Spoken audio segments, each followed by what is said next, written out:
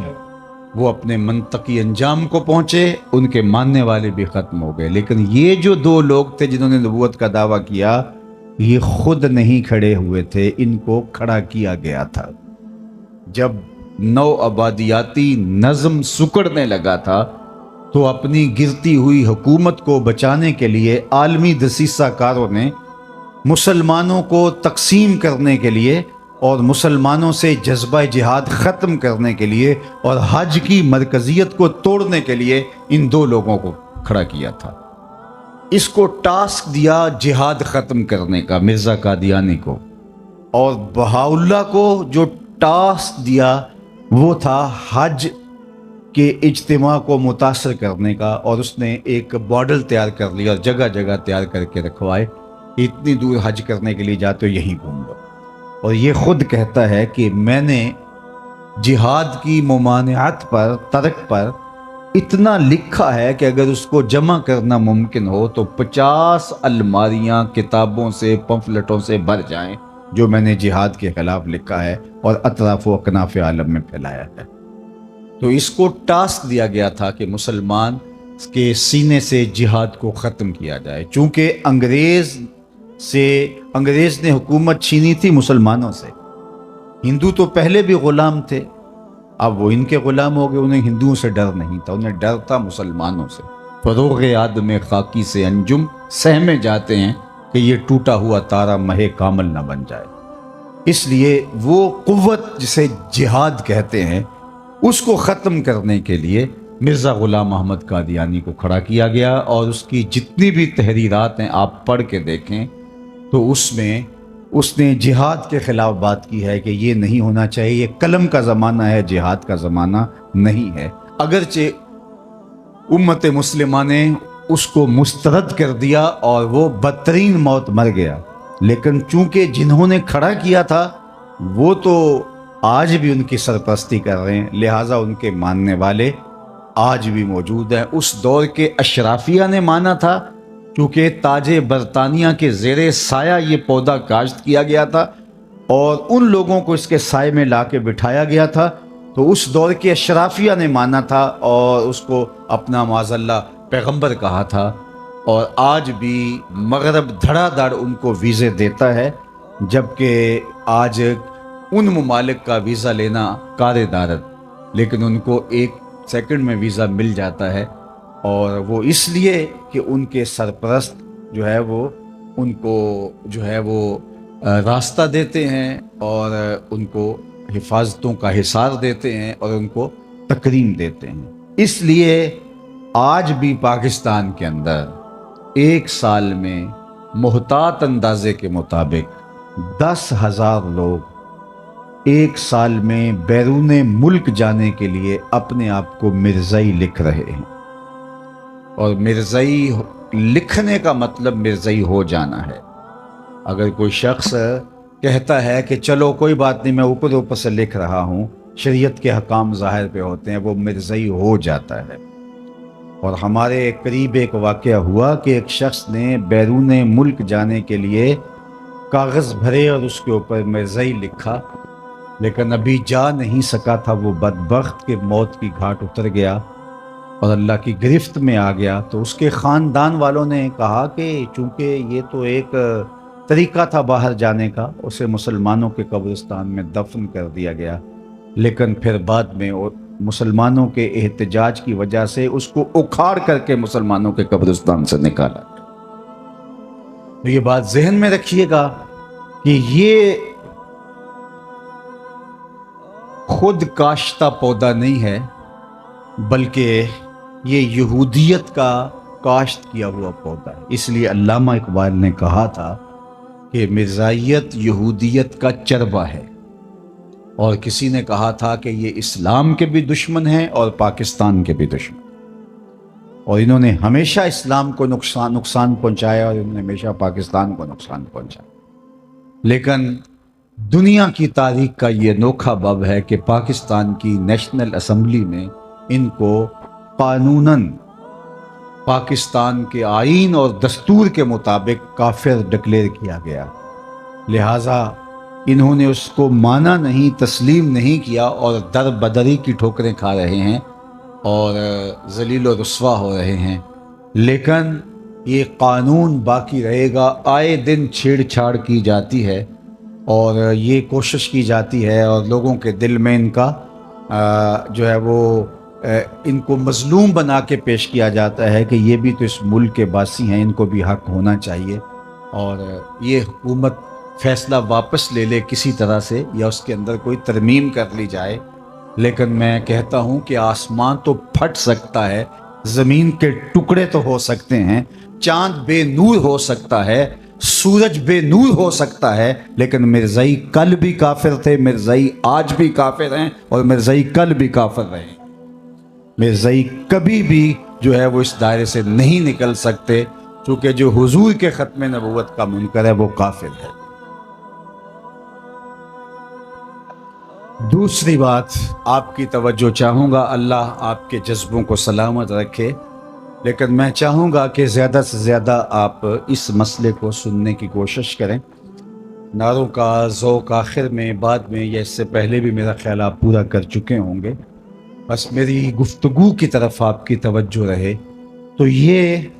جہاد کے خلاف ایک عملی تحریک تھی اور اس کی سرپرستی ان لوگوں نے کی جن کو جہاد سے خطرہ تھا، اور یہ وہی لوگ تھے جنہوں نے مسلمانوں سے حکومت چھینی تھی۔ پاکستان بننے کے بعد بھی انہوں نے پاکستان کو قبول نہیں کیا۔ آج بھی ربوے کے اندر جو قبریں ہیں، وہاں جو لوگ ان کے دفن ہوتے ہیں ان کو امانتاً دفن کیا جاتا ہے۔ وہ کہتے ہیں کہ پاکستان ٹوٹ جائے گا، ان کے عقائد میں یہ شامل ہے، اور ہم ان لاشوں کو اٹھا کے قادیان میں جا کے دفن کریں گے۔ جب پاکستان ایٹمی طاقت بنا تو پوری دنیا کے اوپر چراغاں کیا گیا، لیکن ربوے میں سوگ منایا گیا۔ اور جب پاکستان دو لخت ہوا، پاکستان جب ٹوٹا اور بنگلہ دیش اور پاکستان دو الگ حصوں میں بٹا، تو اس وقت قادیان میں چراغاں کیا گیا تھا، اور ان کا خیال تھا کہ پاکستان بھی عنقریب ٹوٹ جائے گا۔ لیکن میں بار بار کہہ چکا ہوں، مشکل وقت قوموں پہ آتے ہیں، آتے رہیں گے، ہمارے گھروں میں بھی آتے ہیں، خاندانوں میں بھی آتے ہیں، بستیوں شہروں میں بھی آتے ہیں، لیکن سن لیجئے، پاکستان ختم ہونے کے لیے نہیں، قیامت تک قائم رہنے کے لیے معرض وجود میں آیا۔ پاکستان مٹنے کے لیے نہیں بنا تھا۔ یہ سبز ہلالی پرچم قیامت تک فضاؤں میں جھولتا رہے گا، اور پاکستان کل بھی زندہ باد تھا، پاکستان آج بھی زندہ باد ہے، اور پاکستان کا نام روشن رہے گا۔ مشکل وقت گزر جائے گا انشاءاللہ، اور پھریرے پاکستان کی عظمتوں کے لہراتے رہے۔ تیسری بات، اور میری گفتگو اختتام کی طرف چلی جائے گی، کہ جہاد کے خاتمے کے لیے یہ سارا ڈرامہ رچایا گیا تھا۔ بہاؤاللہ کی جو تحریک تھی وہ حج کے خاتمے کے لیے وہ ڈرامہ رچایا گیا تھا، اور یہاں جہاد کے لیے، لیکن جہاد ختم ہونے والا نہیں ہے۔ میرے اور آپ کے آقا و مولا مخبر صادق، ہمارے ماں باپ ان پہ قربان، آپ نے کہا تھا جہاد قیامت تک جاری رہے گا، تھوڑے لوگ ہوں گے لیکن لڑتے رہیں گے، اور فرمایا اقصی کے دروازوں پر لوگ موجود رہیں گے جو جہاد کا پرچم اٹھائے رکھیں گے۔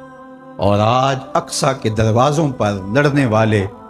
غزہ کے ان مجاہدوں کو ہم سیلوٹ کرتے ہیں، سلام پیش کرتے ہیں کہ پوری دنیا نے ان کا ساتھ چھوڑ دیا، اور کفر اسرائیل کے ساتھ آ کے کھڑا ہو گیا۔ اپنے سرکاری جہاز میں بیٹھ کے بھی برطانیہ کا وزیر اعظم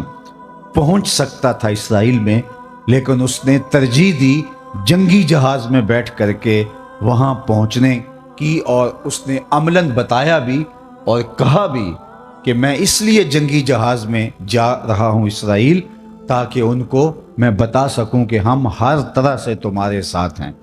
لیکن 56-57 اسلامی ملکوں میں کوئی ایک بھی نہیں گیا جو غزہ کے یتیموں کے سر پہ ہاتھ رکھ سکے کہ ہم بھی تمہارے ساتھ ہیں۔ لیکن غزہ کے مجاہدوں، تمہیں سلام ہو، تمہیں آمنہ کا لال دیکھ رہا ہے۔ سنو، میرے حضور نے ارشاد فرمایا، والذی ارشاد فرمایا حضور نے کہ قرب قیامت میں جب دجال آئے گا، ابھی تو دجال کا ظہور ہونے والا ہے، دجالی قوتوں کا ظہور ہے، لیکن فرمایا قرب قیامت میں جب دجال آئے گا تو میرے غلام اس کے مقابلے میں نکلیں گے، حق کے راستے پہ اپنا سب کچھ کٹوانے کے لیے۔ سنو، صحاح کی روایت ہے، انی لعارف اسماءہم، میں اپنے ان غلاموں کو نام بنام جانتا ہوں، واسماء آبائہم، ان غلاموں کے